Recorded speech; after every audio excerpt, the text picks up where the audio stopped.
Hello, this is Ronald McIntyre. I'm creating this video as the visual element for my term project for Political Science 3410, Law and Society.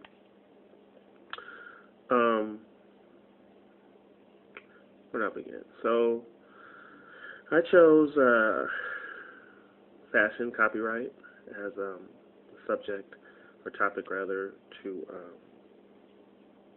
research and create a legal research memo. Tons of information, although the more you find that everything is very similar. As I went through creating this memo, I drew on a lot of personal experiences. I myself had a fashion, t-shirt business maybe about 20 years ago during spring break, and I found very quickly that I was copied by well over 20 people on the beach, and I had no rights to stop them from replicating a very similar product. So this was very interesting to me. I even was interested in creating a line of children's clothing. In 2011, when I lost a child, then 2012 things didn't go as well, and then my fiance actually passed as well. So all that aside, very familiar with the fact that you can't copyright fashion design. So this research memo is addressed towards Ralph Lauren Polo, hypothetically, and the hope is that it'll give you some insight into what is actually used in a litigious manner when it comes to fashion copyright. So fashion copyright is an earnest idea. There have been over like 70 bills introduced to Congress to try and actually create a fashion copyright. It doesn't exist because in America we have this thing called utilitarian doctrine, such as clothes or things that the U.S. considers a useful article that everyone needs to be able to use. So you're not allowed to monopolize anything like a pair of pants or a T-shirt, and this in itself helps to protect the U.S. economy and create a market that's competitive.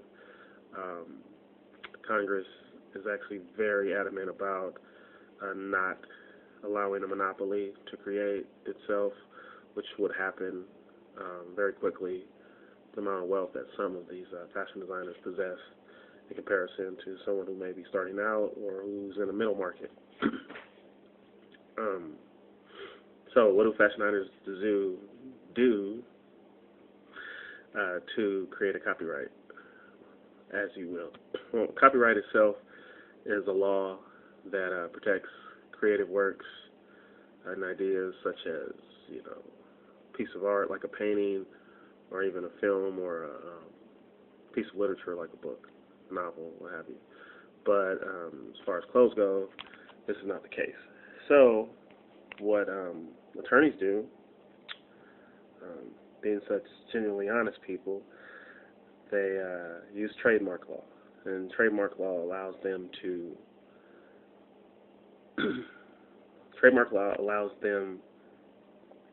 the ability to trademark a logo. And what fashion designers have done to try to stop people from replicating, copying, or just creating knockoffs is to put their logo somewhere on everything and make it part of the design. So that way they can at least make it expensive enough that you would not try to replicate their product because of the cost of a legal battle. You see this with different designers like Nike, where the swoosh is everywhere. It's almost part of the shoe. So a low-cost shoe provider like Payless Shoe Source would not try to create a Nike shoe replica because it would just put them out of business with the litigious battle, or the legal battle, rather. So as you go through this research memo, I hope you don't find it too opinionated. Tried to stay away from that and stick to the details and the facts. But this is all kind of hearsay, except for the case law. And the case law itself is, to me, it's rather whimsical. It seems like case by case. Everyone knows the position of Congress, the position of the law, but people want to try to make more money, and it's almost ridiculous to me because there's such an abundance of opportunity for consumers, both rich and poor, and a lot of the products that are produced that people don't want replicated are only affordable to the very wealthy.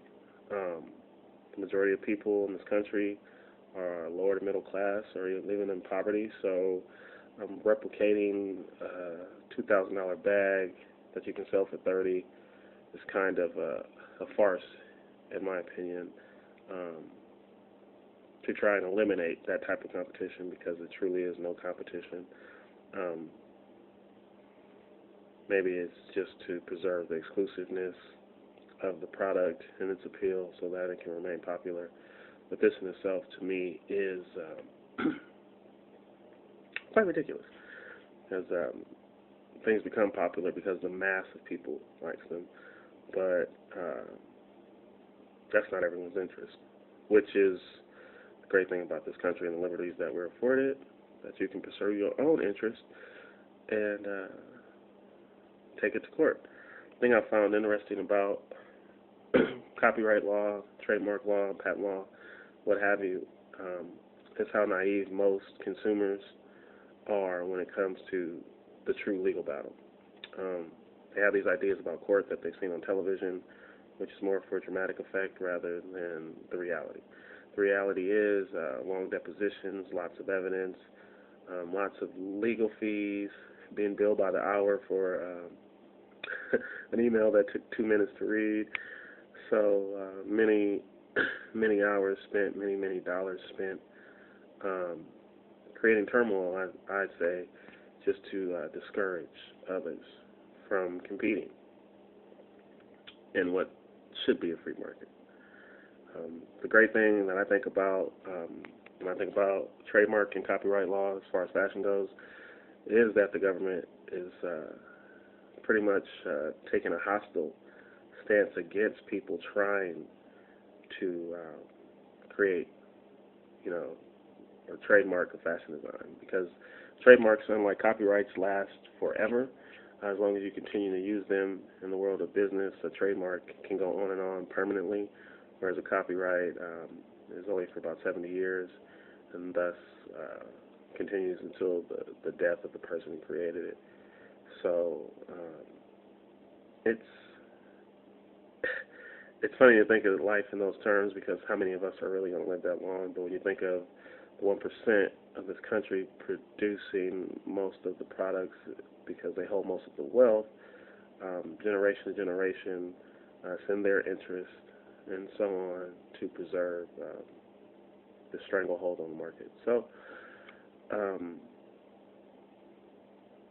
copyright law for fashion design absolutely will not and does not exist, no matter how much they push for it. I think that we're fortunate enough to have a judicial system, legislation that will not, in this instance, and not all other instances, but in this instance, works to preserve a competitive market in the United States fashion design industry. Although other countries have done the opposite.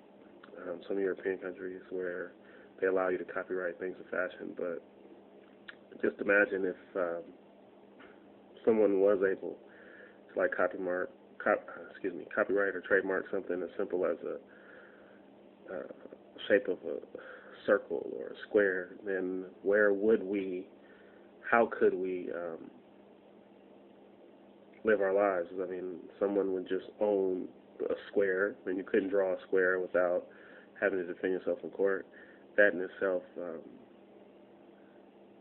could not and should not exist in a democratic society. So in conclusion, I like to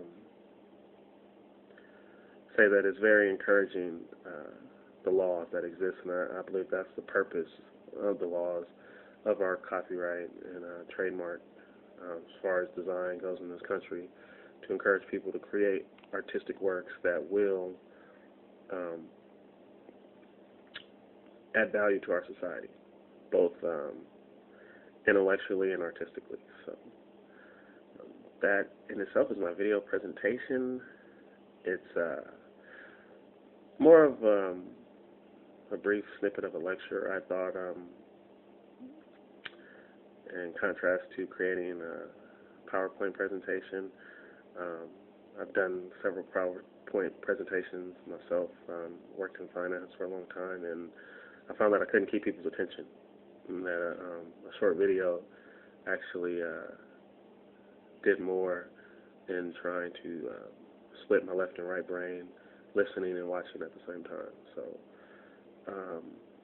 or listening and reading at the same time. If that makes sense. I hope so. But that's me. That's it in a nutshell. And I hope you enjoyed this video. Take care and be well.